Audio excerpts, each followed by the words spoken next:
I watched Stephanie Perry's video, First Impressions of Working from an RV, Black Women, Digital Nomads, and in this video, I'm going to share my thoughts. In case you don't know, Stephanie Perry is best known for her house sitting in different countries and staying at Airbnbs, but she's currently spending 10 days in an Airstream RV. It's not something she's ever done. And if you haven't seen Perry's video, I'll put a link in the description or the community tab, so be sure to check it out. Before I get into my top takeaways, my 3 takeaways, let me introduce myself. I'm Franki. This channel is Joy Route, which simply means live your best life. My joy route at this moment is living in, but mostly out of my van as a digital nomad, taking long road trips. If you're not subscribed, consider subscribing and joining me on some of my road trip adventures. Being on a joy route for me is a sabbatical. For now, I'm staying close to my home, Ohio, Kentucky, and Indiana, as I seek to get my mom in a safe environment. So here are my top 3 takeaways on Perry's RV Living 10-day stay. Remember, she mostly house sits or stays in Airbnbs while traveling. So my first takeaway is different but same. So whether you travel or aspire to travel, your reasons for wanting to travel, to go on a sabbatical probably include you want to relax, you want rejuvenation, you want to experience different cultures and foods, experience incredible landscapes and beautiful surroundings that are different from what you normally experience. My first thought or takeaway is whether you are an expat or you're bopping around countries or living in a vehicle, you can experience all the joys of travel no matter what form of transportation you use. As a young woman, I moved to California from Ohio, and we traveled via the Greyhound bus. Traveling via the Greyhound bus through Arizona, sometimes Colorado, sometimes Nevada, I learned that out west was very diverse and very beautiful, and I enjoyed taking my sons camping, fostering their lifelong appreciation of nature and people. My second takeaway is that you can take a sabbatical anywhere. A big part of Stephanie's message is for you to take a sabbatical. Perry's latest sabbatical is in the Florida Keys, spending 10 days in an RV Airstream on a writing retreat, finishing up her book.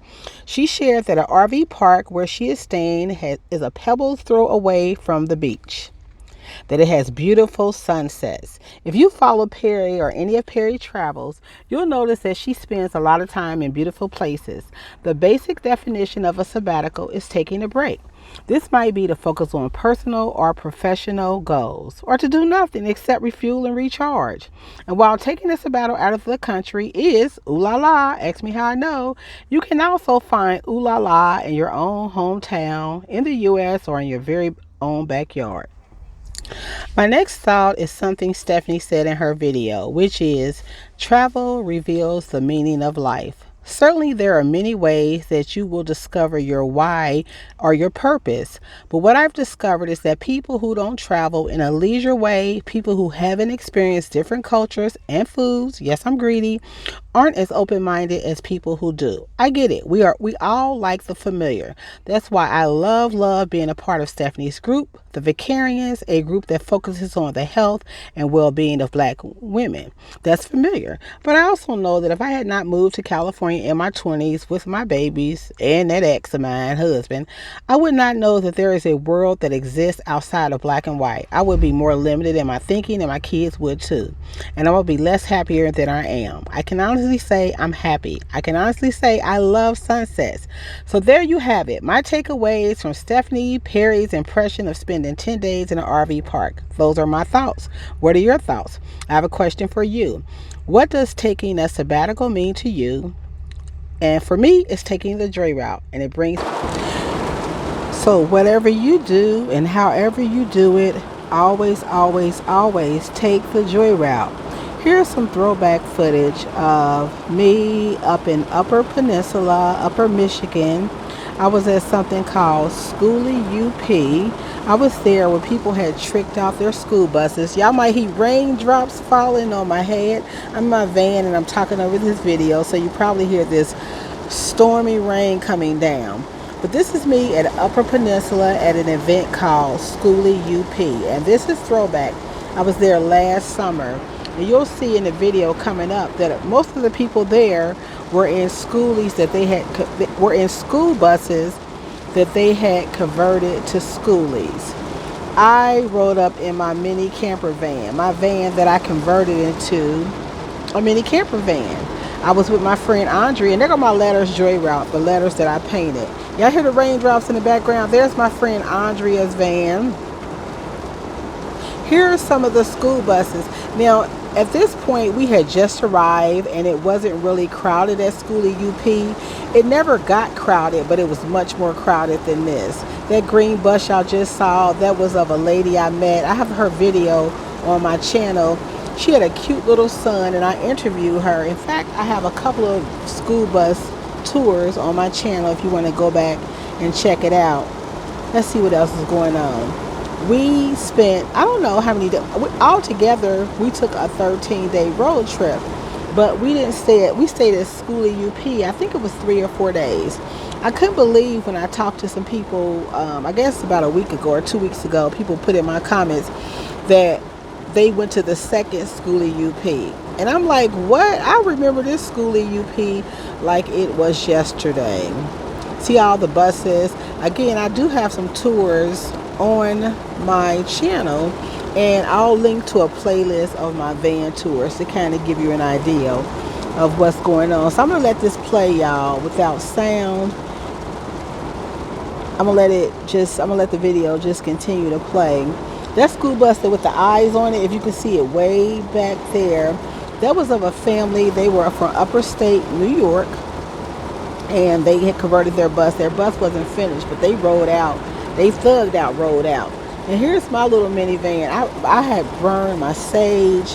For lunch, I was having a peach and some tuna, my glass of wine. Y'all, that table that y'all see that was in my van was given to me by my cousin. I drove off and left it. That's my bed. I make my bed up with beach towels. My van is a little bit different from that now. Here is the schedule for the van, for the Schoolie UP. Just some of the things that were going off. Every night we had a campfire. Everybody just sat around, had a good old time. We were just chilling. That's my instant burner. Again, I make my bed up with beach tiles. And I live comfortably. I take the Joy Route, my letters, comfortably in my van. And the reason being is that I live out of my mini camper van. Living in a mini camper van allows me to pull up. And I've camped in a lot of people's driveways that I met on YouTube, or that, like, it could be a family member that's in another state. I'll just pull up. And that's what I like about a minivan. With a schoolie, you have to go on something called BLM land, Bureau of Land Management. Of course, you can camp in your school bus, but it always requires in a school bus that you are paying for somewhere to stay. I mean, there are certain places, free land from the government, that you can go and park. It's called BLM land. You can park for 14 days. But with a minivan, I can be in any city. So what I trade in comfort, I get in freedom. So what I trade in comfort, I get in freedom in my minivan. And that's what I love about living in a minivan. I toured, as I said, some of these buses, and they were incredible. Some of these buses could have been on Architect Digest or in Essence. I mean, some of these buses were really, really incredible. But again, what I trade in space, they trade, I would say, in freedom. Because if you need to run to the grocery store but you live in a schoolie, unless you got a bike, a motorbike, or a bike on the back of your bus, how you gonna get around if you in town? Y'all take that Joy Route. I'm gonna end this video.